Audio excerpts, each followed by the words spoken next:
తప్పిపోయాం ప్రభా, మరి ఈ సన్నిధిలో ఒప్పుకొని విడిచిపెట్టి సరి చేయబడి మేము ముందుకు కొనసాగుటకు మమ్మల్ని నడిపించమని ప్రార్థిస్తూ ఉంటున్నాను. నన్ను కూడా జ్ఞాపకం చేసుకుని తండ్రి, బలహీనుడను మీ బలమైన ఆత్మ నాలో ఉంచండి దేవ. మీ మరణ పుస్తకాత్మ పునరుద్ధాన శక్తి నా మీద ఉంచి నన్ను శిరోచాట మరుపరిచి మీరే ఘనత మహిమ పొందుమని యేసుక్రీస్తు పరిశుద్ధ నామములో స్తుతించి ప్రార్థించి అడిగి వేడుకుంటున్నాను తండ్రి, ఆమేన్. మనము నిన్న ఉపవాస ప్రార్థన నుండి ఈ 2 వచనాలే ధ్యానిస్తూ ఉంటున్నాం. మరి ఈ 2 వచనాల్లో ధూపవేదిక గురించి, తర్వాత అక్కడ ధూపము, మరి ధూప ద్రవ్యము, 7వ వచనంలో పరిమళ ద్రవ్యముల ధూపము వేయవలెను. అధ్యాయం అంతా చదివిస్తే సమయం జరుపుకోదు, అందుకే నేను చాలా మటుకు అధ్యాయం అంతా చదివాను. ఎందుకంటే మళ్ళీ ఇంటికి పోయినాక మీరు అధ్యాయంలో ఎక్కడెక్కడ ఏమేమి చెప్పినది ధ్యానిస్తే ఆత్మీయంగా మరి ముందుకు కొనసాగవచ్చు. చూడండి, ఇక్కడ 7వ వచనంలో అహరోను ప్రతిదినము పొద్దున దాని మీద పరిమళ ద్రవ్యముల ధూపము వేయవలెను.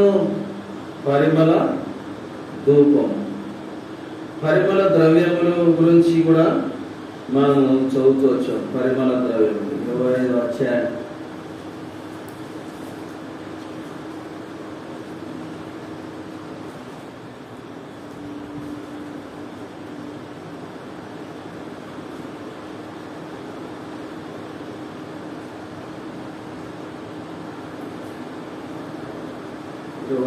నిర్గమాకాండం 25వ అధ్యాయం.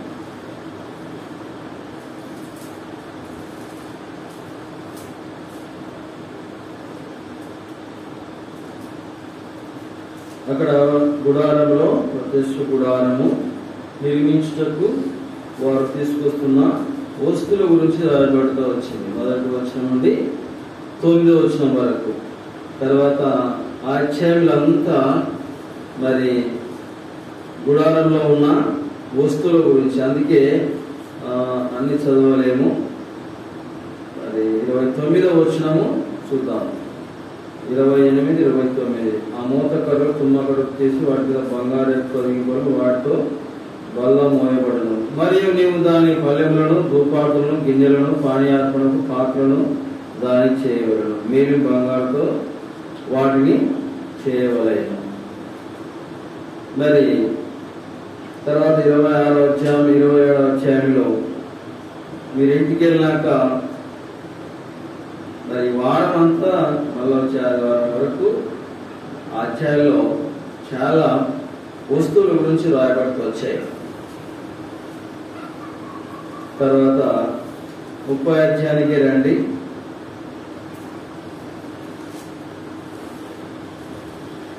నిర్గమాకాండం 30వ అధ్యాయం 34వ వచనం. మరియు యెహోవా మోషేతో ఇట్లనెను, నువ్వు పరిమళ ద్రవ్యములను అనగా జటమాంసి, గోపిచందనము, గంధపు చెక్కను, ఈ పరిమళ ద్రవ్యములు స్వచ్ఛమైన సాంబ్రాణిని సమభాగములుగా తీసుకొని వాటితో ధూప ద్రవ్యములు చేయవలెను. అది సుగంధ ద్రవ్యమేలకు నీ పని చొప్పున కలపబడి ఉప్పుగలది, స్వచ్ఛమైనది, పరిశుద్ధమైనదినైన సుగంధ ధూప సంభారం. తర్వాత దానిలో కొంచెం పొడి చేసి నేను నిన్ను కలుసుకొని ప్రత్యక్ష గుడారము సాక్షాత్ మందసం ఎదుట దాన్ని ఉంచవలను. అది మీకు అతి పరిశుద్ధముగా ఉండవలను. ఇక్కడ ధూప సంభారము 35వ వచనం చివరి భాగంలో. తర్వాత ధూప ద్రవ్యము 37వ వచనం. నువ్వు చేయవలసిన ధూప ద్రవ్యము, పరిమళ ద్రవ్యములు. కింద 34వ వచనంలో 2వ లైన్లో పరిమళ ద్రవ్యం. గుర్తుపెట్టుకోండి, మన జీవితంలో చాలా కొన్నిటికి అర్థాలు తెలియదు.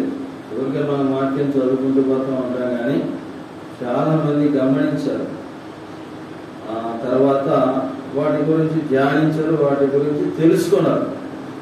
ఏమేమి తెలుసుకుంటారంటే ఎక్కువగా మనకు మేలు కలుగు మాటలు, తర్వాత మనకు ఇష్టమున్న మాటలు చెప్పే మాటలు ఏమన్నా ఉన్నప్పుడు వాటిని బాగా శ్రద్ధగా వింటాం.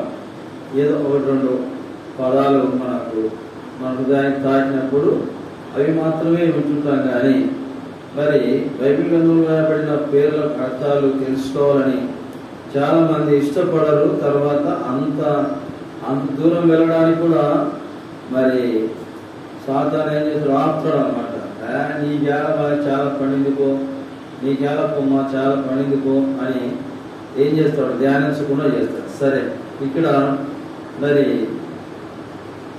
ధూప ద్రవ్యము, పరిమళ ద్రవ్యము యేసుక్రీస్తును చూపిస్తా ఉంటున్నారు. ధూపము, పరిమళ ధూప ద్రవ్యము. తర్వాత ఎవరు వేస్తా ఉన్నారు ఈ ధూపము? ప్రభువైన యేసుక్రీస్తు వారు ఈ ధూప ద్రవ్యమును అనగా యేసుక్రీస్తు చేసే విజ్ఞాపన ప్రార్థనకు సూచనగా ఉంటున్నారు. మనం చేసే ప్రార్థనలు కాదు అది. తర్వాత ధూప వేదిక, ప్రభువైన యేసుక్రీస్తును చూపిస్తూ ఉంటున్నారు. అక్కడ ఆయా వస్తువులతో తయారు చేయబడిన ధూప ద్రవ్యము అది యేసుక్రీస్తుకు చెందినది. ఆ సువాసన, సుగంధ ద్రవ్యములు క్రీస్తుకు చెందినవి, అవి మనకు కాదు. మరి ఇటువంటి ధూప సంభారము అనగా ప్రార్థన. వేదికను చూపిస్తున్న మరి ప్రభువైన యేసుక్రీస్తు వారు మన కొరకు విజ్ఞాపన చేస్తూ ఉంటున్నాడు. బాగా అర్థం చేసుకోండి, మన కొరకు విజ్ఞాపన చేస్తూ ఉంటున్నాడు. ఉదయకాలం చూస్తూ వచ్చాము, 1 తిమోతి పత్రిక 2వ అధ్యాయం 5వ వచనంలో మధ్యవర్తి అని మనము చూస్తూ వచ్చాము. ఆయనే క్రీస్తు యేసు అనే నరుడు, దేవునికి మనుషులకు మధ్యవర్తి ప్రభువైన యేసుక్రీస్తు వారు. మరి ఈ మధ్యవర్తి ద్వారానే ప్రార్థన తండ్రి యొద్దకు చేరుతుంది. చాలా మంది ప్రార్థన చేస్తూ ఉంటారు. మన ప్రార్థన ఎంతవరకు పోయిందని మనం ఆలోచన చేస్తే కనీసం ట్రాపు వెళ్ళిపోయిందా కదా. ప్రార్థన చేస్తాం, మన మనసులో ఎట్లా అనుకుంటామంటే మనం ప్రార్థన చేసినాము కదా, దేవుడు వినింటాడు, ఆ తర్వాత ఆ దేవుడి సన్నిధికి చేరింటాడని. కాదు, చాలా మందికి తెలియదు. ప్రార్థన చేసినప్పుడు డైరెక్ట్ తండ్రి దగ్గరికి ప్రార్థన వెళ్ళదు. ఆయన ద్వారానే, యేసుక్రీస్తు ద్వారానే ఈ విజ్ఞాపన మన కొరకు చేస్తూ ఉంటున్నాడు. మన విజ్ఞాపన ప్రార్థనకు మనం వచ్చాం. ఇక్కడ మనము విజ్ఞాపన ప్రార్థనలో పాల్గొన్నప్పుడు మనం చేసిన ప్రార్థనలు కుమారుడి దగ్గరికి చేరుతాయి. ఎవరు చేస్తున్నారు అక్కడ ప్రార్థన అనగా కుమారుడు, తర్వాత పరిశుద్ధాత్మ, దేవుని యొక్క ఆత్మ. కుమారుడు తండ్రి కుడిపార్శ్వన కూర్చొని విజ్ఞాపన చేస్తూ ఉంటున్నారు. వారితో కలిసి మనము కుమారుడితో ఆత్మతో కలిసి మనము ఇక్కడ కూర్చొని మరి ప్రార్థనలో గడుపుతూ ఉంటున్నాం. కానీ ముగ్గురు ప్రయత్నం చేస్తూ ఉంటున్నారు. ఏమని? భూలోకములో మనం చేస్తున్న ఈ విజ్ఞాపన ప్రార్థనలో మరి డైరెక్ట్ గా తండ్రి ఈ ప్రార్థన మరి వినుటకు మధ్య పెడుతున్నాడు. ఎవరు? యేసుక్రీస్తు ప్రభుల వారు. ఈయన తండ్రి కుడి పార్శ్వన కూర్చున్నాడు. ఏప్రిల్ రాష్ట్రపత్రికలో రాయబడుతూ వచ్చింది. తర్వాత ఎపిసిలో రాష్ట్రపత్రిక 1వ అధ్యాయం 18వ వచనంలో రాయబడుతూ వచ్చింది. ఎక్కడ కూర్చున్నాడు ఆయన?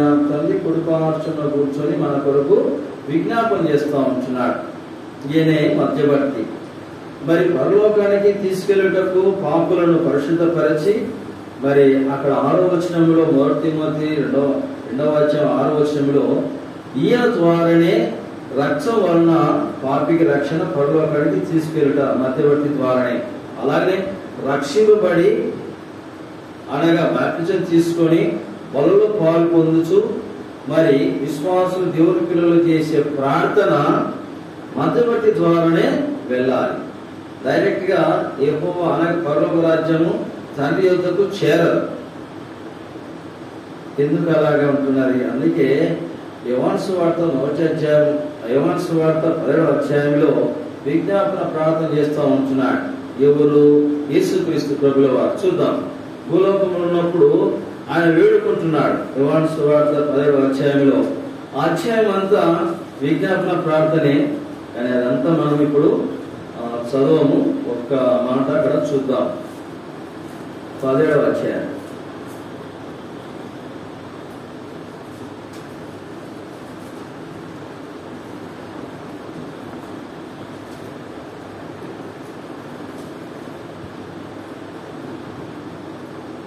పదవ అధ్యాయము 6వ వచనం. లోకం నుండి నువ్వు నాకు అనుగ్రహించిన మనుషులకు నీ నామమున ప్రత్యక్ష పరిస్థితిని వారు నీ వారి నుండి నువ్వు వారిని నాకు అనుగ్రహించితివి. వారు నీ వాక్యం వైపులు ఉన్నారు. నీవు నాకు అనుగ్రహించిన మాటలు నేను వారికి ఇస్తున్నాను. వారు ఆ మాటను అంగీకరించి నేను నీ ఎదురుని బయలుదేరి వస్తే నిజముగా ఎరిగి నీవు నన్ను పంపితో నమ్మితిని గనుక. 9వ వచనం. నేను వారి కొరకు ప్రార్థన చేస్తున్నాను, లోకము కొరకు ప్రార్థన చేయలేదు. నీవు నాకు అనుగ్రహించి ఉన్న వారు నీ వారైనందున వారి కొరకే ప్రార్థన చేయుచున్నాను. ఇది భూలోకంలో ఉన్నప్పుడు యేసుక్రీస్తు ప్రభువు వారు తండ్రితో విజ్ఞాపన ప్రార్థనలో గడుపుతూ ఉంటున్నాడు. అనగా చాలా పెద్ద ప్రార్థన చేస్తూ ఉన్నాడు. 17వ అధ్యాయం అంతా మన గురించే ప్రార్థన చేస్తూ ఉన్నాడు. నేను వీళ్ళని విడిచిపెట్టి వస్తున్నాను దేవా, నీ దగ్గరికి తండ్రి నీ దగ్గరికి వస్తున్నాను. నేను విడిచిపెట్టినప్పుడు వీళ్ళను నాకు ఇచ్చావు కదా, ఏ మహిమైతో నువ్వు ఇచ్చావో నాకు ఆ మహిమతో వాళ్ళు నింపబడాలా. నేను నీ దగ్గరికి వస్తున్నాను కదా, వాళ్ళు కూడా నా దగ్గరికి రావాలా. నీతో మేము అందరం కలిసి ఉండాలా. చాలా ఎలా కలుపుకొని ప్రార్థన చేస్తున్నాడంటే అసలుకు ఏ బంధువు, ఏ రక్త సంబంధి, ఏ అన్నదమ్ములు, ఏ అక్కలు, తల్లిదండ్రులు కూడా అటువంటి ప్రేమ చూపించారు. కొంత పెద్ద అయితే ఏం చేస్తారు? పురాణి బతుకుపో అంటారు. తర్వాత తండ్రికి కొడుకు మాటల్లో, తర్వాత అన్నకు చెల్లెళ్ళకు మాటల్లో. తెలుసా? చిన్నప్పుడు బాగా ఉంటారు, ఫోటోలు తీపించుకుంటారు, బాగా ఉంటారు. పెద్దయితేనే అని మనస్పర్ధలే. కానీ మా ప్రేమ లేదే. మరి ఎందుకు లేదంటే మనుషులు, తర్వాత మనుషులు మధ్యలో విడిచిపెడతారు. మనుషులు ప్రేమ శాశ్వతం కాదు, అదే శాశ్వతం. కానీ ఇక్కడ మరి భూలోకంలో ఉన్న వ్యక్తులను, మనుషులను కలుపుకుంటూ దేవా తండ్రి నువ్వు ఇచ్చిన ఈ మనుషులను నువ్వు నాకు ఇచ్చావు, నాకు ఏ మహిమత ఇచ్చావు ఆ మహిమతో నేను నింపు. నేను నీ దగ్గరకు వస్తున్నాను, వాళ్ళు కూడా అక్కడే రావాలి. నేను ఏదైతే స్వాస్థం పొందినానో ఆ స్వాస్థం వారికి కూడా ఇవ్వాలి. చూడండి ఎంత మరి కనికరం గల దేవుడు. ఏదైతే నాకు ఇచ్చావో అది వాళ్ళకి ఇవ్వాలంటున్నాడు. ఎవరున్నారా ఈ కాలం? 1,000 రూపాయలు ఎక్కువ ఇచ్చినాను ఒక పెద్ద కొడుకు, కొడుకు నాకేది అంటాడు కదా. ఏదైనా ఒక తేడా వస్తే కదా, ఏసేపు గురించి చూస్తే సరే ఇప్పుడు వద్దులే. అలాగే అన్నదమ్ములు కానీ అక్కజలు కానీ ఒకరు ఏదైనా కొద్దిగా ఎక్కువగా ప్రేమించిన, ఎక్కువ ఇచ్చిన ఏమంటారు వెంటనే వాళ్ళకి ఎక్కువ ఇచ్చినా నాకేమో ఇవ్వలేదని. కానీ యేసుక్రీస్తు ప్రభువు వారు ఏదైతే నాకు ఇచ్చారో ఆ మహిమతో వారు నింపబడాలి. ఇలాంటి ప్రార్థన చేస్తూ ఉంటున్నాడు. సరే అక్కడికి రాండి. నిర్గమకాండం 30వ అధ్యాయంలో మరి ఆ మాట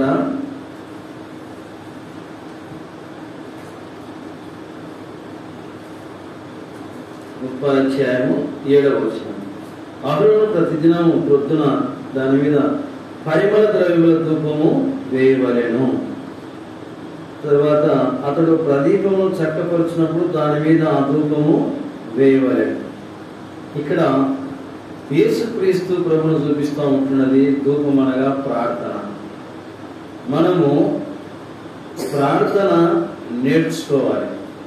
తర్వాత ఎలాగ ప్రార్థన చేస్తున్నాం, మన ప్రార్థన ఎంతవరకు పోతున్నది గమనిస్తాం. మనమేమనుకుంటామంటే ప్రార్థన, మన ప్రార్థన దేవుడు వింటాడు. కానీ ఎవరు వినేది? అక్కడ తండ్రి కుడిపార్శ్వంలో కూర్చున్న మధ్యవర్తి వినేది. తర్వాత మన విన్నపాలని ఏం చేస్తాడంటే తండ్రికి చెప్తా ఉంటాడు. తండ్రి వారికి ఇది కావాలంట, తండ్రి వారికి సహాయం చేయి. మన తరపున ఆయన విజ్ఞాపన చేసేవాడుగా ఉంటున్నాడు.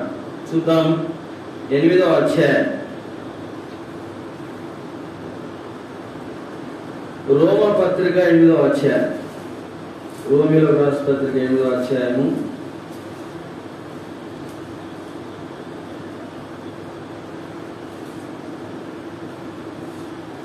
34వ వచనం. శిక్ష విధించువాడెవడు చనిపోయిన క్రీస్తేసే, అంతేకాదు మృతుల నుండి లేచిన వాడును దేవుని కృపార్శం ఉన్నవాడును మన కొరకు విజ్ఞాపనము చేయవాడును ఆయనే. ఇక్కడ రాయబడుతూ వచ్చింది. ఎక్కడ కూర్చున్నాడు? దేవుని కృపార్చమున ఉన్నవాడును మన కొరకు విజ్ఞాపనం చేయవాడు. ఉదయకాలం చూస్తూ వచ్చాం. ఏమని? మధ్యవర్తి యేసుక్రీస్తు ప్రభుల వారు మన కొరకు విజ్ఞాపన ప్రార్థన చేస్తూ ఉంటున్నాడు. మనం చేసిన ప్రార్థన మరి ఎలా ఉంటున్నది? ఇప్పుడు కుమారుడికి మన ప్రార్థన విన్నప్పుడు, మనలో ఉన్న బలహీనతలు తెలిసినప్పుడు తల్లి దగ్గర విజ్ఞాపన చేస్తూ క్షమాపణ అనగా దేవా, వారు ఈ విధంగా ఉంటూ ప్రార్థన చేస్తూ ఉంటున్నారు. మరి దయతో వారిని జ్ఞాపకం చేసుకో, మరొకసారైనా వారు సరిచేయబడి మరి ఈ ప్రార్థన అంగీకరించు. తర్వాత కుమారుడు ఆత్మ ఉంటున్నారు. అక్కడ బాగా అర్థం చేసుకోండి. కుటుంబాచరణ దేవుని కుమారుడు ప్రభు యేసుక్రీస్తు, తర్వాత పవిత్రాత్మ, ఇద్దరు ఉంటున్నారు. వీరితో కలిసి తనేటువంటి దేవుడు, ముగ్గురు మన విషయమై వారు మనను ఆత్మీయంగా బలపరిచి తన సన్నిధిలో చేర్చుకోవాలని వారి యొక్క ప్రయత్నం. ఎంత దీర్ఘంగా వాళ్ళు మన కొరకు ప్రార్థన చేస్తున్నారంటే, మన ప్రార్థనలు వింటూ మనకు సరి చేస్తూ తన రాజ్యం ఉంచుకోవడానికి ఈ ముగ్గురు మన తరపున వారు మన విశ్వాసాన్ని వారు చూస్తూ ఉంటున్నారు. ఎవరికి తెలియదు, చాలా మందికి తెలియదు. ఏదో ప్రార్థన చేసినాం దేవుడు విన్నాడని, అది కాదు. మరి లోపాలు సరిచేయబడాలి, ప్రార్థన చేస్తూ ఉన్నాం. మనమేమనుకుంటాం? నేను మంచిగా ప్రార్థన చేసినానని అనుకుంటాం. కానీ మన అంతరంగ జీవితాన్ని తెలిసిన దేవుడు కనుక అంతరంగ జీవితంలో ఉన్న లోపాలు వాటికి తెలుస్తూ ఉంటాయి. తర్వాత ఆ ప్రార్థన తల్లి యొద్దకు చేరాలి, కానీ చేరకుండా జవాబు రాకుండా కారణాలు మనలో ఉంటాయి. దానిని బలహీనతలు అంటారు. దానినే బలహీనతలు. ఈ బలహీనతలు మనలో పెట్టుకొని ప్రార్థన చేస్తూ ఉంటాము. మరి కుమారుడు దగ్గరికి వెళ్ళినప్పుడు కుమారుడు తల్లితో, ఆత్మ తల్లితో చెప్తూ ఉంటున్నారు. ఇద్దరు ఏమని విజ్ఞాపన చేస్తూ ఉన్నారు. వారి ప్రార్థనలు ఇలా ఉన్నాయి ప్రభా. తర్వాత తండ్రి, మరి లోపాలు సరిచేయబడాలి తండ్రి, మరోసారి జ్ఞాపకం చేసుకో, వారిని దీవించు, వారిని ఆస్వాదించు, వారిలో ఉన్న బలహీనతలను వారు ఒప్పుకున్నట్టు సహాయం చేయి. ఆత్మ ఎలా చేస్తున్నారో చూద్దాం. 8వ అధ్యాయము రోమా పత్రిక 8వ అధ్యాయం 22వ వచనం. సృష్టి యావత్తు ఇది వరకు ఏకగ్రీవంగా మూలుగుచు ప్రసవ వేదన పడుచున్నదని ఎరుగుదాం. ఇక్కడ మూలుగుల గురించి రాయబడుతూ వచ్చింది. రెండవది, అంతేకాదు ఆత్మ యొక్క ప్రథమ ఫలములను నొందిన మనము కూడా దత్తపుత్రత్వం కొరకు, అనగా మన దేహం యొక్క విమోచన కొరకు కనిపెట్టచ్చు మనలో మనము మూలుగుచున్నాం. ఏలయనగా మనం నిరీక్షణ కలిగిన వారమై రక్షింపడితే, నిరీక్షింపడున్నది కనబడినప్పుడు నిరీక్షణతో పని ఉండదు. తాను చూస్తున్న దాని కొరకు ఎవడు నిరీక్షించును చాలు. ఇక్కడ 22వ వచనంలో సృష్టి యావత్తు ఇదివరకు ఏకగ్రీవంగా మూలుగుచు ప్రసవ వేదన పడుచున్నదని ఎరుగుతుంది. చూడండి, సృష్టి కూడా మూలుగుతుందంట. ఏమిటి మూలుగుట? అయ్యా దేవుని కుమారుడా ప్రభు యేసుక్రీస్తు, మీరు ఎప్పుడు వస్తారయ్యా? సృష్టి యావత్తు ప్రసవ వేదన పడతాం. భూమి భరించలేని పాప భారముతో నిండుకున్న మరి పాపుల యొక్క భారాన్ని మోస్తూ అనుభవిస్తూ ఉంటున్నది, మూలుగుతూ ఉంటున్నది. సృష్టి యావత్తు మూలుగుతున్నారు.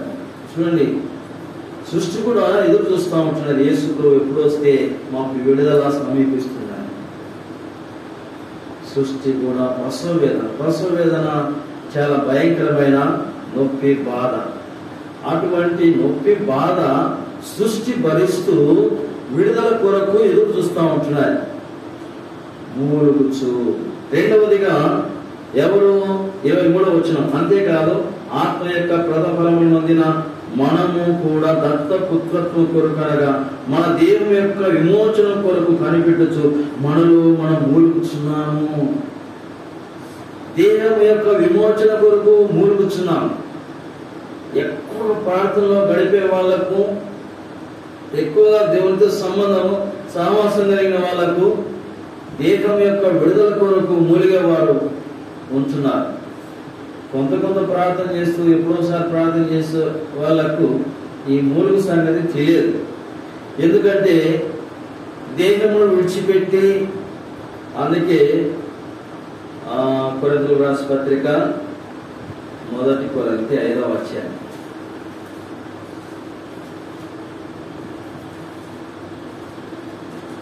2 కొరింథీ 5వ అధ్యాయం 2 కొరింథీ 5వ అధ్యాయం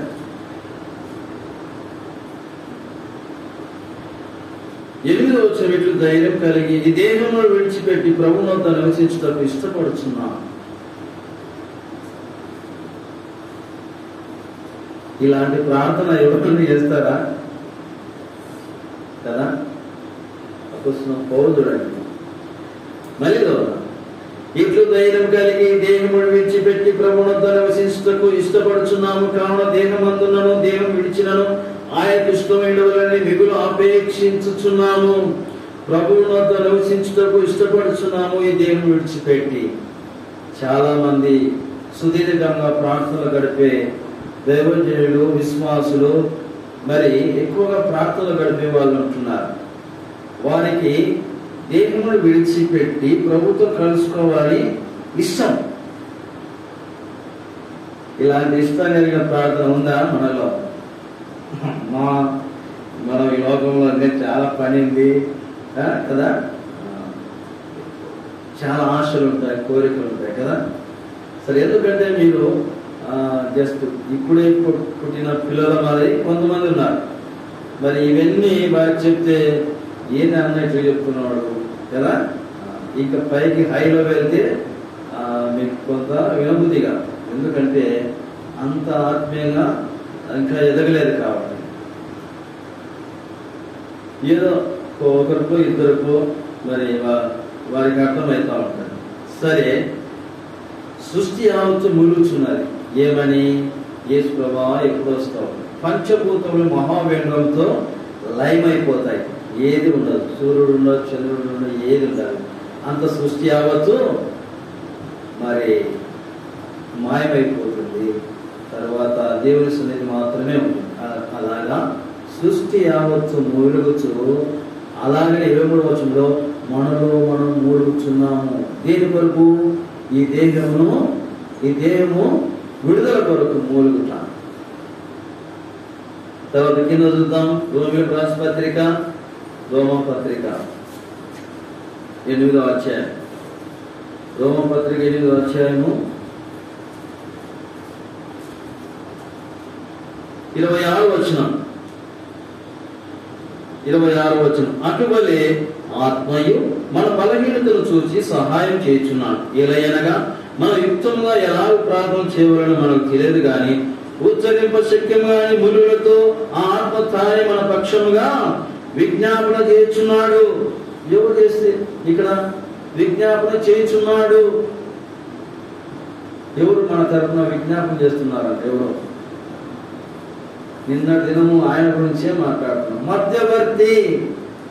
మధ్యవర్తి ఇక్కడ రాయబడిన విజ్ఞాపనం చేయుచున్నాడు. మధ్యవర్తి దేవుని యొక్క కుమారుడు ప్రభువైన యేసుక్రీస్తు, తల్లి కుడి పార్శ్వమున కూర్చున్న దేవుని యొక్క కుమారుడు, తర్వాత పవిత్ర ఆత్మ తర్వాత తండ్రితో వారు చేస్తున్న ఈ ముగ్గురు ఏం చేస్తారు ఇక్కడ? ఉచ్చరింప శక్యముగాని మూలిక ఆత్మ తానే మన పక్షముగా విజ్ఞాపన చేస్తున్నాడు. అయ్యా తండ్రి, వారు లోకంలో ఉంటున్నారు, వారు బలహీనులే, దయతో వారిని జ్ఞాపకం చేసుకో.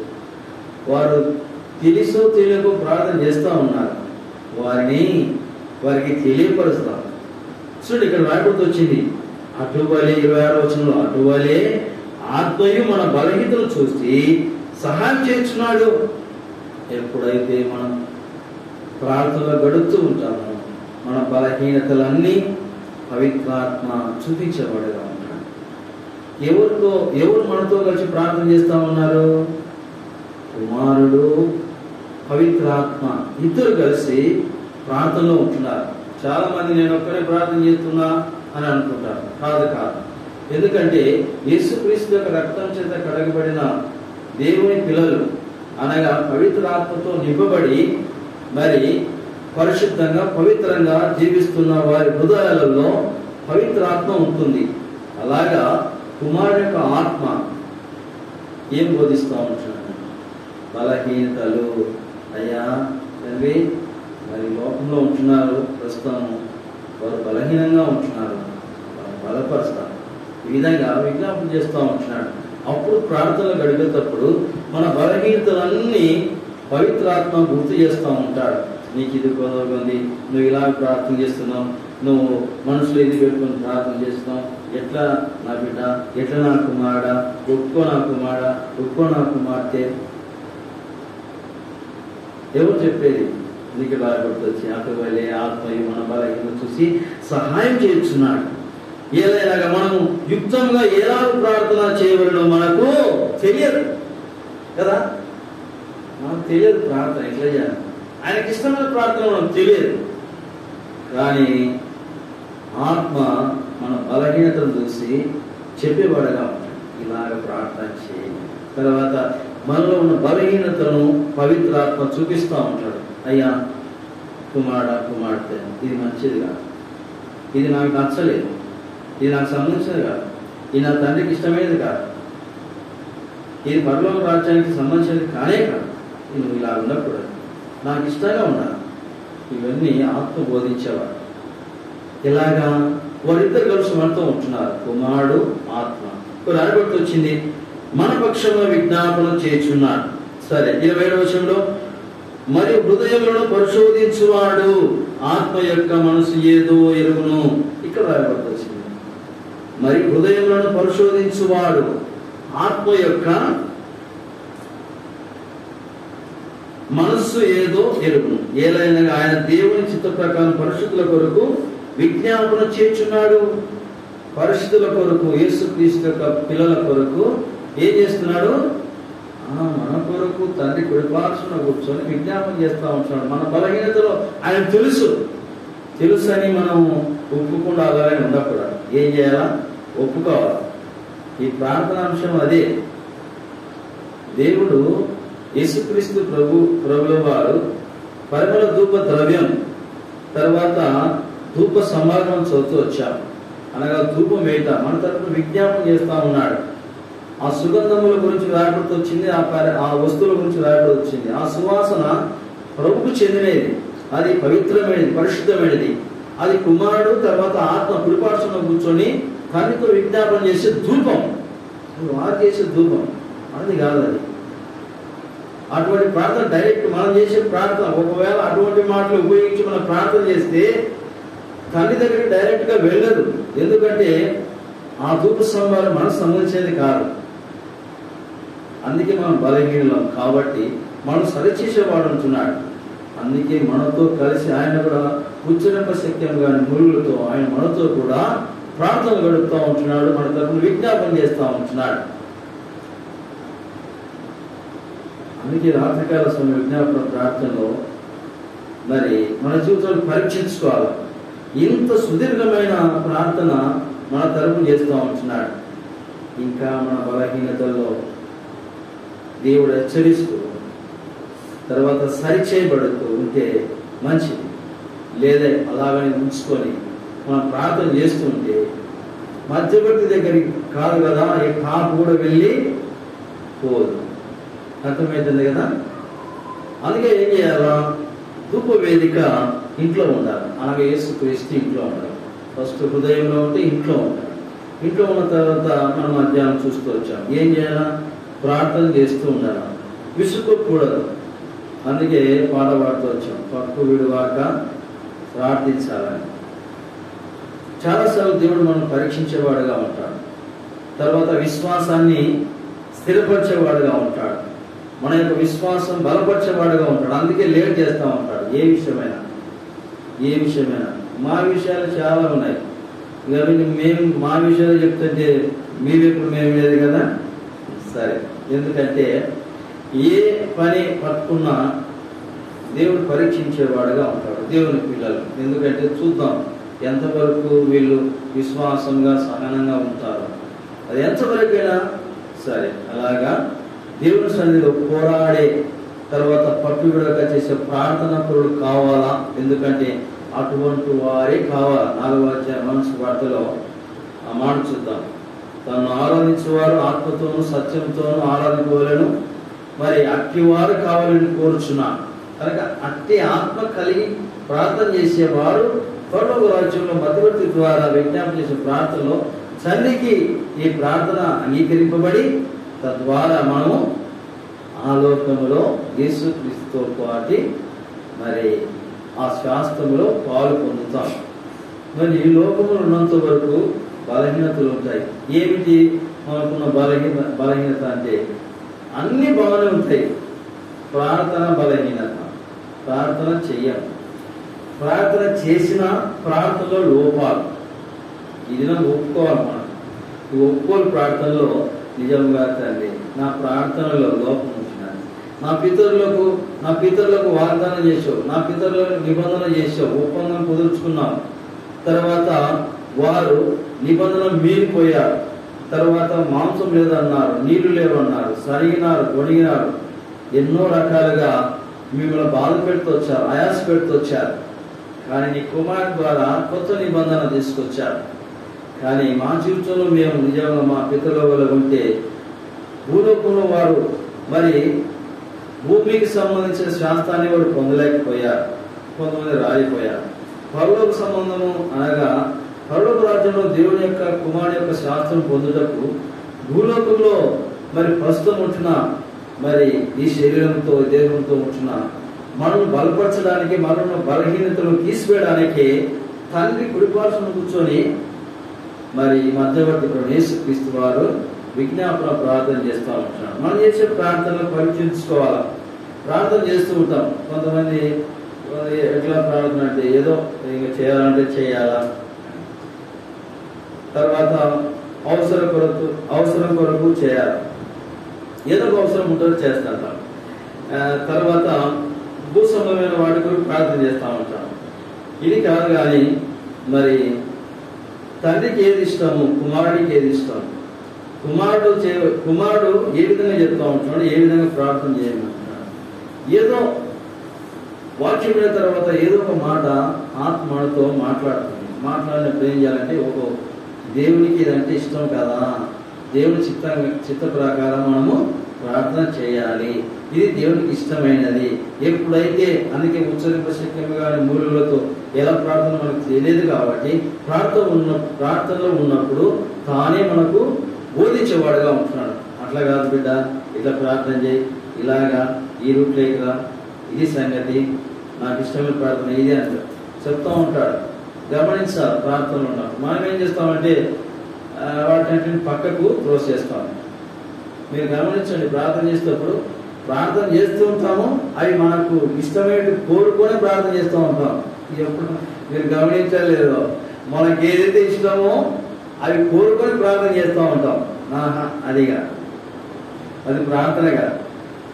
తర్వాత ఏది కావాలనుకున్నామో వాటి మనసులో పెట్టుకుని ప్రార్థన చేస్తూ ఉంటాం. ఇది కూడా ప్రార్థనగా. అని కుమారుడి ద్వారా తండ్రికి చేరవలసిన ప్రార్థన అది కాదు. అందుకే బలహీనతలు ఉంటున్నాయి, చాలా బలహీనతలు ఉంటున్నాయి.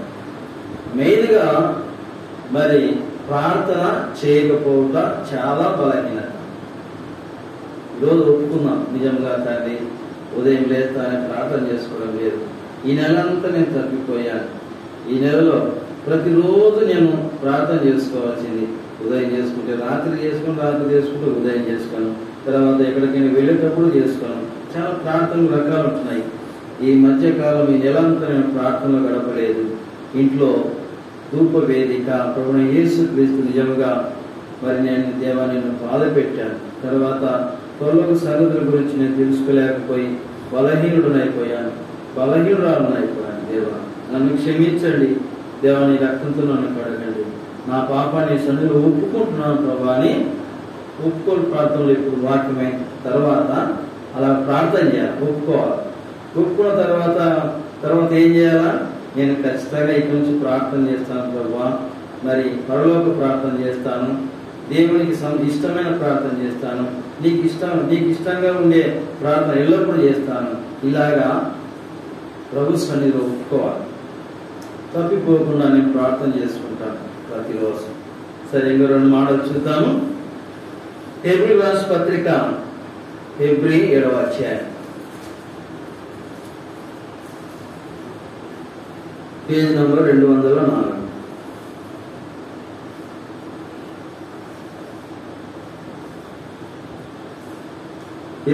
వచనం. హెబ్రీ 7వ అధ్యాయం 24వ వచనం. ఈయన నిరంతరం ఉన్నవాడు గనుక మార్పు లేని యాజకత్వం కలిగిన వాడాయన. 25వ వచనం.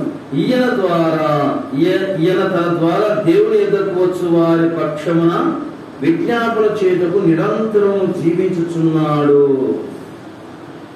నిరంతరము జీవించుచున్న దేవుని యొక్క కుమారుడు దేవుడు. అందుకే కనుక వారిని సంపూర్ణంగా రక్షించుటకు శక్తిమంతుడై ఉన్నాడు. చూడండి, సంపూర్ణంగా రక్షించుటకు శక్తిమంతుడై ఉన్నాడు. ఈయన ద్వారా దేవుని యొద్దకు వచ్చువారే. ఇప్పుడు దేవుని యొద్దకు వచ్చాం, బాగా అర్థం చేసుకోండి. దేవుని ఇంటికి వచ్చాము, తండ్రికి ఈ ప్రార్థన చేరాలి. ఈయన ద్వారా దేవుని యొద్దకు వచ్చు వారి పక్షమున అంటే తరపున, మన పక్షమున దేవుని యొద్దకు ఈ ప్రార్థన చేరాలి. వీరు సంపూర్ణంగా చేయబడాలి. తర్వాత సంపూర్ణంగా రక్షించకు శక్తిమంతుడై ఉన్నాడు. సంపూర్ణంగా రక్షణ పడ్డామేమో. సంపూర్ణ రక్షణ ఏంది లేదా? సరే, ఇంకా దూరం వెళ్ళొద్దు, మళ్ళీ ఎక్కువ అయిపోతుంది వాక్యము, అర్థం కాదు. సరే, ఇక్కడ మన పక్షమున విజ్ఞాపన యేసుక్రీస్తు ప్రభుల వారు తల్లి కుడి పార్శ్వన కూర్చొని విజ్ఞాపన ప్రార్థన చేస్తూ ఉంటాడు. 13వ అధ్యాయం అక్కడికి రండి. హెబ్రీ రాసిన పత్రిక 13వ అధ్యాయము 15వ వచనం. హెబ్రీ రాసిన పత్రిక 13వ అధ్యాయం 15వ వచనం. కాబట్టి ఆయన ద్వారా మనము దేవునికి ఎల్లప్పుడూ స్తుతియాగము చేయదము, అనగా ఆయన నామమును ఒప్పుకొనొచ్చు జిహ్వాఫలము అర్పించుదము. ఇక్కడ వచ్చింది. కాబట్టి ఆయన ద్వారా మనము దేవునికి ఎల్లప్పుడూ స్తుతియాగము. ఉదయకాలం ఆరాధన చేస్తాం, స్తుతులు చెల్లించాం. డైరెక్ట్ తండ్రి దగ్గరికి వెళ్ళాయా? ఇవి తెలియదు కదా, చాలా మందికి తెలియదు. ప్రార్థన చేస్తున్నాము, పోయింటాయి, ఆరాధన చేసినాం కాబట్టి పరలోకానికి పోయింటుందని. ఈయన ద్వారా పోవాల స్తుతి కూడా, ఆయన ద్వారా మనం దేవుడికి ఎల్లప్పుడూ స్తుతియాగం చేయడము, ఆయన ద్వారా వెళ్ళాలి. అందుకే 66వ అధ్యాయం ఉంది. నాలో పాపము లక్ష్యం చేసినలా నా ప్రార్థన దేవుడు వినకపోనుగాక. అర్థమైందా? తండ్రి వినడు, సరిచేయబడాలి. లోపాలను సరిచేసేవాడు కుమారుడు పవిత్రాత్మ మనలో ఉండి హెచ్చరించేవాడు, బుద్ధి చెప్పేవాడు. అందుకే హెచ్చరించి బుద్ధి చెప్పేటప్పుడు వినాలి. విన్న తర్వాత ఒప్పుకోవాలా, విడిచిపెట్టాలా, తండ్రితో సమాధానం పడాలి. ఇప్పుడు ఆనందం. ఒక్కొక్కటి సరిచేయబడతాం. వాక్యం వింటూ ప్రార్థన చేస్తున్నప్పుడు మనలో హృదయంలో ఉంటున్న కల్మషం, దుమ్ము, ధూళి కడగబడుట, ఒప్పుకొనడం ద్వారా కడగబడుట, ముందుకు సాగి వెళ్ళుట, ఆత్మీయంగా విశ్వాసంలో కొనసాగుట, దీన్ని నేర్చుకోవాలి. అందుకే ప్రాముఖ్యమైనది మనలో ఉంటున్నది ఏంటంటే ప్రార్థన చేయకపోవట. ఇది ఒక పెద్ద బలహీనత. మరి ఎప్పుడు ఇంకా తండ్రి పొడిపాల్సిన కూర్చున్న దేవుని యొక్క కుమారుడు మన తరపున విజ్ఞాపన నిరంతరం చేస్తూ ఉన్నాడట. మనం ప్రార్థనే చేయము, మన పక్షాన ఆయన ఎట్లా వేడుకుంటాడు? అర్థమైందమ్మా? మనం ప్రార్థన చేయము, మనం ఏ ప్రార్థన చేయము, మనం తీసుకుపోయి మన పక్షంలో ఎలా చెప్తాడు? తండ్రి వాళ్ళు ప్రార్థన చేయకుండా ఎదురుపోతున్నారు అని వాళ్ళు చెప్తాడా? కాదు. అందుకే కుమారుడు పవిత్రాత్మ మనలోకి వచ్చి మళ్ళీ ఏం చెప్తారంటే ప్రార్థన చేసుకోకుండా. అది చాలా మందికి అర్థం కాదు. ఒకసారి నిద్ర రాదు. ఎందుకో తెలుసా? నిద్ర రాకుండా చేసేది ఆయనే, ఎందుకంటే ప్రార్థన చేసుకోవాలని. తర్వాత ఒకసారి మరి ఆ ఉదయకాలం కూడా తొందరగా ప్రభు ఆయన గుర్తు చేసేవాడుగా ఉంటాడు. కొంత సమయమన్నా దేవుడి సన్నిధిలో గడపాలి. అట్లా ప్రతిరోజు మరి ఏం చేయాలి? సిద్ధం చేయాలి. ప్రార్థన సిద్ధం చేస్తూ రావాలి.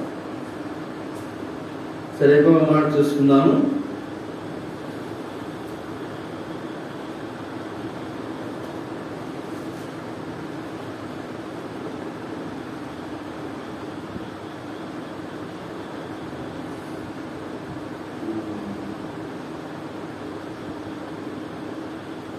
ప్రకటన గ్రంథము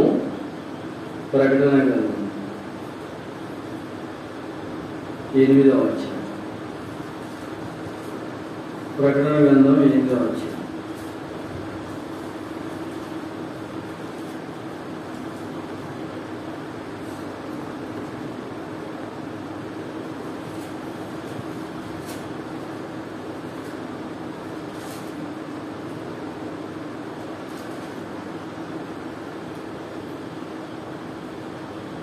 నాలుగవ వచనం, 5వ వచనము చదువు.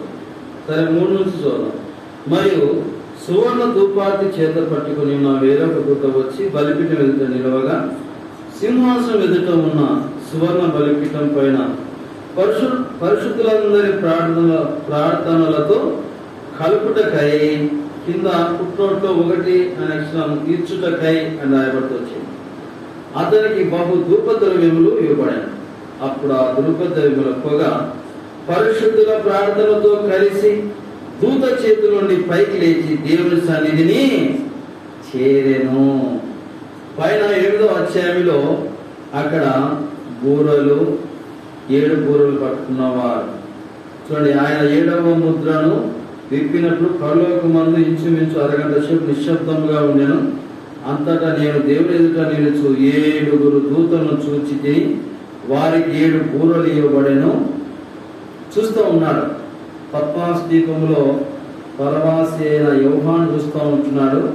మరి ఆ విషయాన్ని మరి ఆ ప్రత్యక్షత చూస్తూ ఉంటున్నాడు. చూసినప్పుడు మరి వారిలో ఒక దూత ధూపార్తిని పట్టుకొని తర్వాత వేరొక దూత వచ్చి బలిపీఠం నిలవగా సింహాసనం ఎదుట ఉన్న సువర్ణ బలిపీఠం పైన పరిశుద్ధులందరి ప్రార్థనలతో కలుపుటకై బహు ధూపద్రవ్యములు ఇవ్వబడెను. ఇక్కడ రాయబడి వచ్చింది ధూపద్రవ్యములు, ధూపము. మన తరపున విజ్ఞాపన చేసిన దేవుని కుమారుడు తర్వాత పవిత్రాత్మ, ఆ ప్రార్థనలు. అక్కడ ఈ ధూపార్తిని చేత పట్టుకున్నాడు. ఆ ధూపార్తిని చేత పట్టుకొని చూడండి 5వ వచనం చూద్దాం. ఆ దూత ధూపార్తిని తీసుకొని బలిపీఠం పైన నిప్పులతో దాన్ని నింపి భూమి మీద పడవేగా ఉరుములు, ధ్వనులు, మెరుపులు, భూకంపములు కలిగిన ప్రార్థనలు ఎక్కడికి వెళ్ళినాయి? పరలోకానికి వెళ్ళిన ప్రార్థనలు. అక్కడ ఆ ధూప వేదిక పట్టుకున్నాడు. ఎవరు? దేవదూత. అది బంగారు ధూప వేదిక. తర్వాత ధూప ద్రవ్యముల పొగ మరి స్తంభముల వలె అక్కడ. తర్వాత మనం చేసిన ప్రార్థనలు, తండ్రి దగ్గరికి కుమారుడి ద్వారా వెళ్ళిన ప్రార్థనలు, విజ్ఞాపన ప్రార్థనలు, పరిశుద్ధుల ప్రార్థనలు, ఇవన్నీ ఆ ధూపవేదిక, బంగారు ధూపవేదికను భూమి మీద వేస్తేనే ఏం కలుగుతూ ఉంటున్నది? ఉరుములు, ధ్వనులు, భూకంపమును కలిగెను. ఇది యేసుక్రీస్తు రెండవ రాకడ చూపిస్తూ ఉంటాను. పరిశుద్ధుల ప్రార్థనలు ఎక్కడికి ఎక్కడ ఉంటాయి?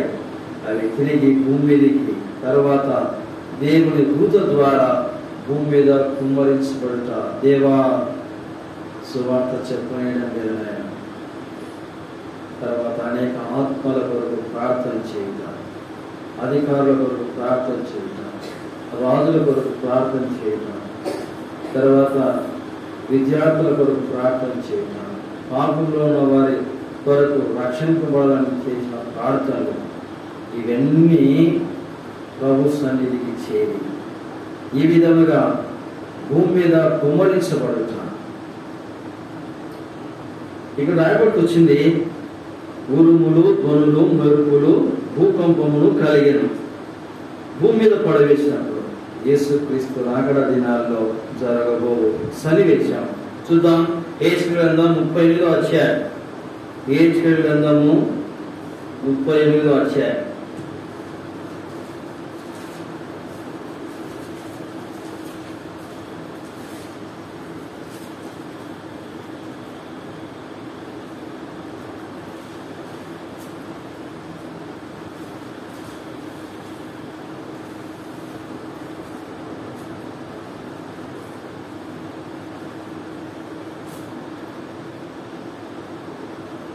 ఇరవై ఒకటో వచనం తీసారా? 700 అమ్మ తీసారా? 720 పేజీ నంబర్ 720. హెచ్కేలు గ్రంథం 38వ అధ్యాయము 20వ వచనం. నా పర్వతములన్నిటిలో అతని మీదకి ఖడ్గం రప్పించేదను, ప్రతి వారి ఖడ్గము వారి సహోదరు మీద పడును. ఇదే ప్రభువుకు యెహోవా తెగులు పంపి హత్య కలిగజేసి అతని మీదను, అతని సైన్యపు వారి మీదను, అతనితో కూడి జనముల అనేకముల మీదను ప్రళయమైన వానను, పెద్ద వడగలను, అగ్ని గంధకములను కురిపించి నేను అతనితో వ్యాఖ్యమాడుదును. ఇక్కడ రాబడి వచ్చింది తెగులు, తర్వాత మరి పెద్ద వడగండ్లను, అగ్ని గంధకములను కురిపించి, నిర్గమకాండం 9వ అధ్యాయంలో మరి దేవుడు ఐగుప్తు దేశం మీద వడగలు కురిపించాడు. అందుకే వారి పొలాలు నాశనం అయిపోయాయి, తర్వాత వారి పశువులు చనిపోయాయి, తర్వాత జనం చనిపోయారు. ఐగుప్తు దేశం మాత్రమే అప్పుడు ఆ తెగులు, ఆ వడగండ్లు పడినాయి. యేసుక్రీస్తు రెండవ రాకడలో ప్రపంచమంతా జరగబోవు వడగండ్లు, ఒక దేశం, ఒక ప్రాంతం కాదు, ప్రపంచమంతా, భూలోకమంతా వడగండ్లు, అగ్ని గంధకములతో అటువంటి రాకడ. సరే, మరొకటి చూద్దాం. యోవేలు గ్రంథము 2వ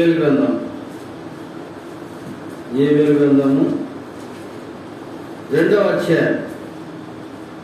యోవేలు గ్రంథం 2వ అధ్యాయము పేజీ నంబరు 754. Page number 754. యోవేలు గ్రంథం 29వ వచనం. ఆ దినములలో నేను పనివారి మీదను, పనికత్తెల మీదను నా ఆత్మను కుమ్మరింతును. మరి ఆకాశమందును భూమి యందును మహత్కార్యములను, అనగా రక్తమును, అగ్నిని, తర్వాత ధూమ స్తంభములను కనపరచెదను. యెహోవా యొక్క భయంకరమైన ఆ మహాదినం రాకముందు సూర్యుడు తేజోహీనుడగును, చంద్రుడు రక్తవర్ణుడగును.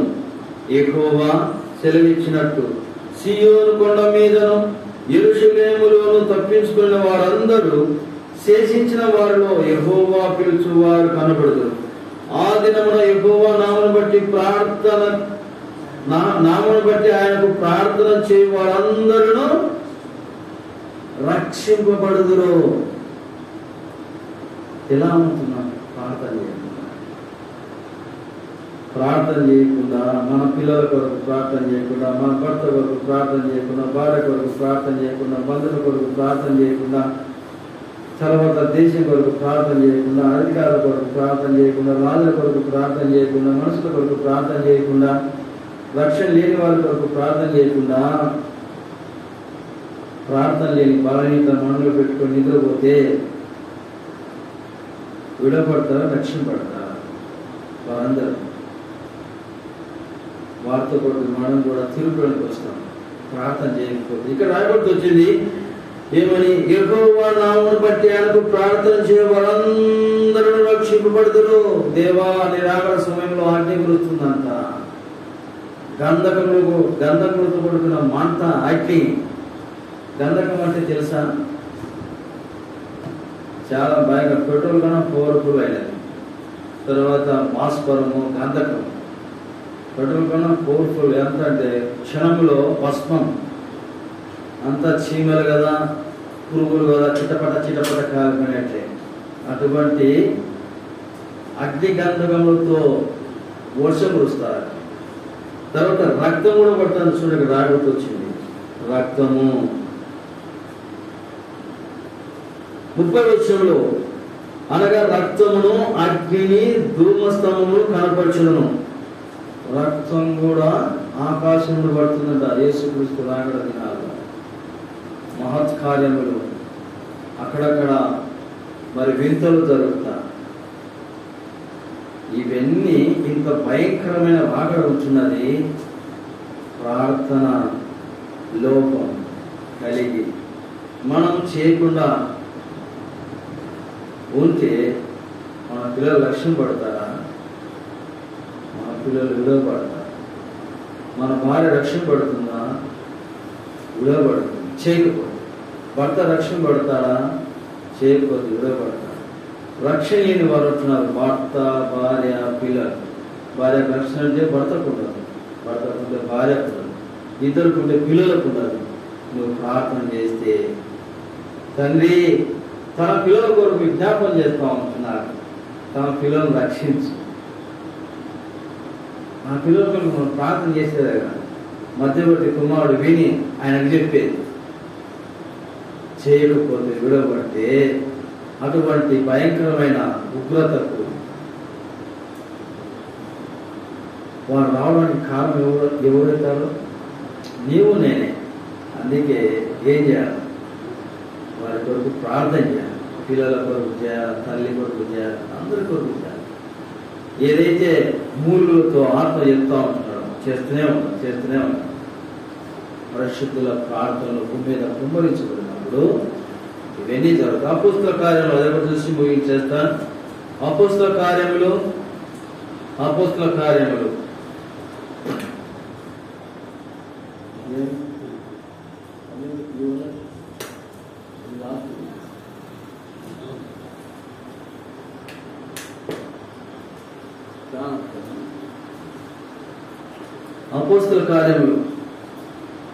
2వ అధ్యాయం. అపోస్తల కార్యములు 2వ అధ్యాయం 16వ వచనం. యోవేలు ప్రవక్త ద్వారా చెప్పబడిన సంగతి ఇదే. ఏమనగా అంత్య దినముల యందు నేను మనుష్యులందరి మీద నా ఆత్మను కుమ్మరించెదను. మీ కుమారులు మీ కుమార్తెలు ప్రవచించెదరు. మీ యవ్వనులు దర్శకులు కలుగును, మీ వృద్ధులు కలలు కందరు. ఆ దినములలో నా దాసుల మీదను నా దాసుల మీదను నా ఆత్మను కుమ్మరించెదను గనక వారు ప్రవచించెదరు. అంత్య దినములలో ఆత్మ కుమ్మరింపబడి పిల్లల కొరకు, అనేకుల కొరకు ప్రార్థన చేయటం, ఇలాగ చేయడం ద్వారా రక్షింపబడతాం.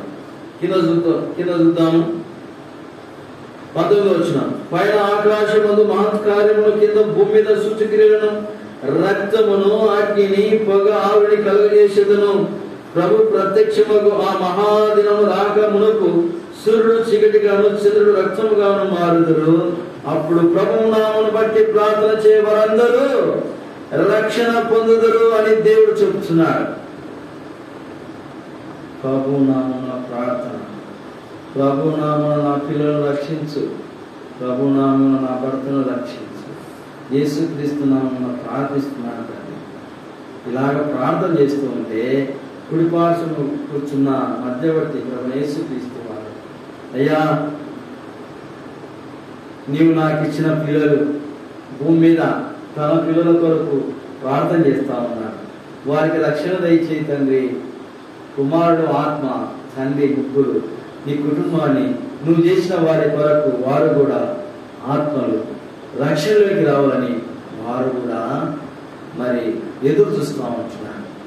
తండ్రి కృపాసన కూర్చున్న పవిత్రాత్మ, కుమారుడు వీరు చేసిన ప్రార్థన, ఈ ముగ్గురు తండ్రి నువ్వు చేసిన ప్రార్థన ద్వారా వారిని రక్షించుకున్నారు. ప్రార్థనలో ఇంత శక్తి ఉన్నది. వాళ్ళు ఎక్కడున్నారు? భూమి మీద ఉన్న మానవుడు ఎక్కడున్నాడు? మనం చేసే ప్రార్థన తిరిగి విజ్ఞాపనలో తండ్రి కుమారుడు చెబుతాడు. ప్రార్థన చేయుట, ప్రార్థన చేస్తేనే ప్రభు నామమున ప్రార్థన చేయ అందరూ రక్షింపడు. ఈ వారంలో, ఈ నెలలో ప్రార్థన చేయకుండా నిద్రపోయి, సరే నిద్రపోవచ్చు, ఏదో కొంత సమయం లేచి వేకువన లేచి ప్రార్థన చేయి.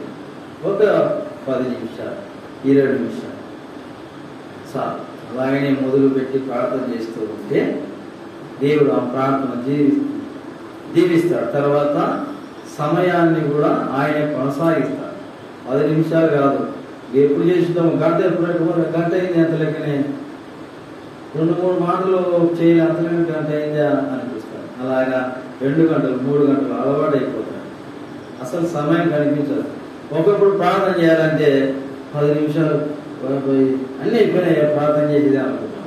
కొత్తలో నేను కూడా ప్రార్థన చేస్తూ ఉంటే ఈ సమయం కనపడాలి. గంట సమయం అంటే ఏంటి, ఇంకా చాలా ప్రార్థన చేయాలి అని అనిపిస్తుంది. ఈ విధంగా దావీదు మాటలు నేను వేకువనే లేచినాను.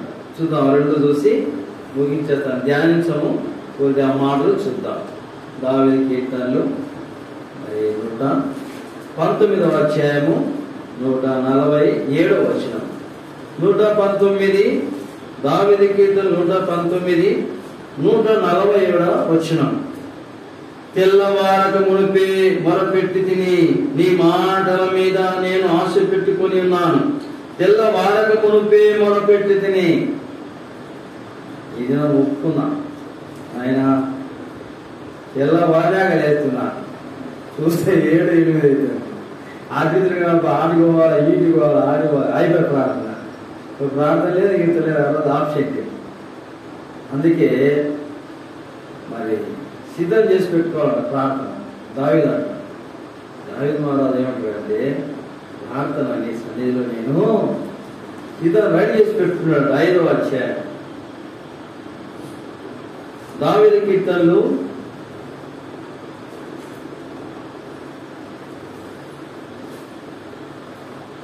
5వ అధ్యాయం దావీదు కీర్తనలు 5వ అధ్యాయము 3వ వచనం. యెహోవా ఉదయం నా కంఠస్వరము నీకు వినబడును, ఉదయం నా ప్రార్థన సన్నిధిని సిద్ధం చేసి కాచేదను.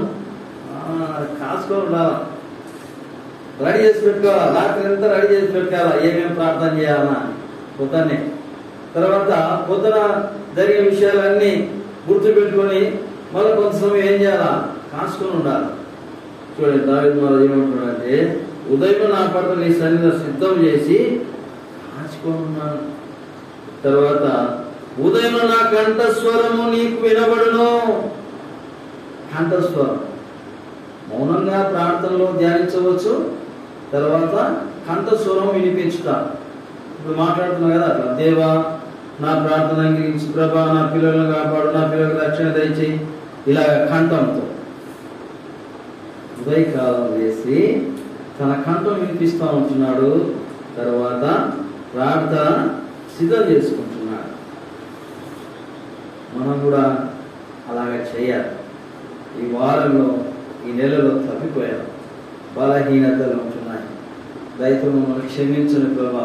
ఇక నుంచి మేము కూడా దావీదు మహారాజు అని వేకునే లేస్తాం. తర్వాత ప్రార్థన సిద్ధం చేసుకుంటాం. తర్వాత నా కంఠస్వరాన్ని నేను వినిపిస్తాను. ఈ నెలలో అలాంటి ప్రార్థన లేదు, నాలో లేదు, నా కుటుంబం లేదు. నన్ను క్షమించాను, నీ సన్నిధిలో ఒప్పుకుంటున్నాను. నన్ను కడిగి నూతనపరిచి దేవా మీ ప్రార్థన నాకు నేర్పించండి, నా ప్రార్థన అంగీకరించండి. ఇంకొక మాట చూద్దాం. 57 అధ్యాయం కరెక్ట్ వచ్చింది. దావీదు కీర్తనలు 57 అధ్యాయం. దావీదు కీర్తనలు 57 అధ్యాయం 8వ వచనం. నా ప్రాణమా మేలుకొనుము, స్వరమండలమా సితారా మేలుకొనుడి, నేను వేకునే లేచెదను. ఆయన లేచేది కాక అన్నిటినీ చూడండి ఇక్కడ ఏంటి తంతి వాయిద్యాలను కూడా రెడీ చేస్తున్నాడు. నా ప్రాణమా మేలుకొనుము, ప్రాణంతో చెప్తున్నాడు. నిద్రపోవా ప్రాణమా నాకు మెలుగువ దయచేయను. ఆయన రాత్రి పడుకునేప్పుడు ఉదయం తొందరగా లేస్తుంది, నాకు మెలుగువ దయచేయను. ఆయన ప్రాణంతో చెప్పాలి, మా ప్రాణంతో మనం చెప్పుకోవాలి. ఏం చేయాలా? నా ప్రాణమా తన ప్రాణంతో చెప్తున్నాడు, మేలుకొనమంటున్నాడు. స్వరమండలమా సీతారా మేలుకొనుడి. ఏంటివి? అవే వాయిద్యాలు, కంజర, తపల, ఆ వాయిద్యాలు కూడా మేలుకొనుడి. నువ్వు మేలుకుంటే అవి కూడా మేలుకుంటాయి. అర్థమైందా? మనం మేలుకొని ఉదయకాలం ఇంట్లో పాటలు పాడుకుంటా కంజర కొడుతుంటే పొద్దున్నే పాటలు పాడుతున్నాడు అని చూడు, అవి కూడా మేలుకొని సంగీతము వినిపిస్తున్నాయి దేవుని కదా. వాటి గురించి చెప్తున్నాడు. మేలుకోండి, డెవలప్ మేలుకో, కంజర మేలుకో, యమహా మేలుకో, ప్రాణమా మేలుకున్నాడు. సాయికి మనం మేలుకొని ప్రార్థన చేస్తే, మనం ఇంపుగా వాయిస్తుంటే బయట వాళ్ళు వింటారు, దేవుని కూడా నిజంగా వేకునే లేచుతారు, ఉదయాన్నే లేచుతారు, ఉదయాన్నే కంఠస్వరం వినిపించుతారు, ఉదయాన్నే ప్రార్థన సిద్ధం చేయుతారు. దేవుని సన్నిధిలో వేకు లేచి మొరపెట్టుకున్నారు, చేయాలి ప్రార్థన. సరే అందరి వరకు చేయలేము నాయన, నక్షత్ర కాదంటే ముందు పిల్లల కానుంచి మొదలు పెట్టుకో, తర్వాత దేవుడే సాయం చేస్తాడు. అందుకే 8వ అధ్యాయంలో చూసాం. ఎక్కడ రోమపత్రిక 8వ అధ్యాయం 22, 23 వచనాల్లో, తర్వాత 26 వచనం చూస్తూ వచ్చాం. ఆత్మ మనతో కూడా ఉండి ఉచ్చరింపశక్యముగా మూలుగులతో మనం ఎలా ప్రార్థన తెలియదు, కానీ కుమారుడు ఆత్మ మనలో ఉండి ప్రార్థన అభివృద్ధి చేస్తాడు, ఎక్కువ చేస్తాడుగా. తర్వాత విసుగు చెందనీయాడు, తర్వాత నిర్లక్ష్యంగా ఉండనీయాడు. ఇలాగా దేవా ఈ వారంలో, ఈ నెలలో కొన్ని విజ్ఞాపన ప్రార్థన నుండి ఈ విజ్ఞాపన ప్రార్థన వరకు ఉపవాస ప్రార్థన నిజంగా వేకువ లేదు, నేను ఎవరి కొరకు ప్రార్థన చేయలేదు, తర్వాత నా కంఠస్వరం మీ సన్నిధిని వినిపించలేదు, నా ప్రార్థన సిద్ధపరచుకోలేదు, నా పిల్లల కొరకు చేయలేదు, నా కొరకు చేసుకోలేదు, నా తల్లిదండ్రుల కొరకు చేయలేదు, నా బంధువుల కొరకు చేయలేదు, అధికారుల కొరకు చేయలేదు, ఎవరి కొరకు చేయలేదు. వారు విడిపోతే కారణం నేనే, నన్ను క్షమించండి. ప్రభు నామన ప్రార్థన చేయి వారు రక్షింపబడుతున్నారు అని అంటున్నారు. నిజంగా తండ్రి నీ నామన వేడుకోలేదు వారు, కాబట్టి వారు పాపంలో వెళ్ళకుండా వారి కొరకు నేను వేడుకోలేదు, జ్ఞాపకం చేయలేదు. అటువంటి ప్రార్థన నేను చేయలేదు ఈ నెల అంతా. అసలు నేను ప్రార్థన చేసుకోవడం లేదు. దయచేసి నన్ను క్షమించండి, నన్ను కడగండి, నూతనపరచండి. దేవా ఇక్కడ నుంచి దావీదు వలె వేకునే లేదు ప్రార్థన చేస్తున్నాను, ఒప్పుకుంటున్నాను ప్రభా, నీ సన్నిధిలో ఒప్పుకుంటున్నాను, క్షమించండి. ఒప్పుకోని ప్రార్థనలో కొంత సమయము ప్రార్థనలో గడుపుదాం. ఇప్పుడు విన్న మాటలే ప్రభుకు చెప్పాలి. తర్వాత ఇక్కడ నుంచి నేను ప్రార్థన చేసుకుంటాను ప్రభా, అందరూ కొరకు చేస్తాను, నన్ను క్షమించండి, కడగండి అని ఒప్పుకోవాలా. తర్వాత ఒప్పుకున్న దాన్ని ఏం చేయాలా? కొనసాగించాలి. ఇక్కడ నుంచి నేను ప్రార్థన చేసుకుంటాను ప్రభా, కొన్ని మాటలతో ప్రభును అది అడుగుదాం, ఒప్పుకుందాం. దయచేసి అందరూ మోకరించండి. చిన్న పల్లై వాడుకున్నాం. ఆ సమయంలో ప్రిపేర్ కాదు, ఎందుకంటే వెంటనే కొన్ని మాటలు మీకు అందుబాటులో ఉండవు. కొంత పాట పాడదాం, తర్వాత మీకు ప్రిపేర్ అవుతారు.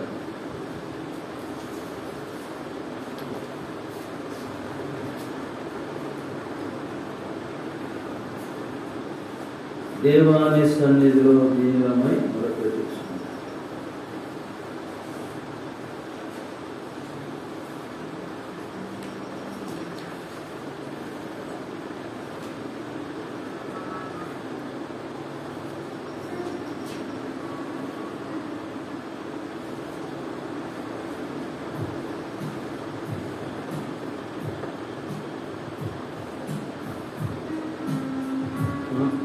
అదే ప్రార్థన వినడు దేవ, ప్రార్థించమైన ప్రభు. పల్లవి మొదటి 2 చరణాలు మాత్రమే పాడుతున్నాం. ప్రార్థన వినడు దేవా,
దయచేసి మోకరించి దేవుని సన్నిధిలో ఆత్మతో సత్యం ప్రభును ఆరాధిస్తూ మన బలహీనతలు ప్రభు సన్నిధిలో విడిచిపెట్టి మరి అందరి కొరకు ప్రార్థన చేస్తున్నాను ప్రభు.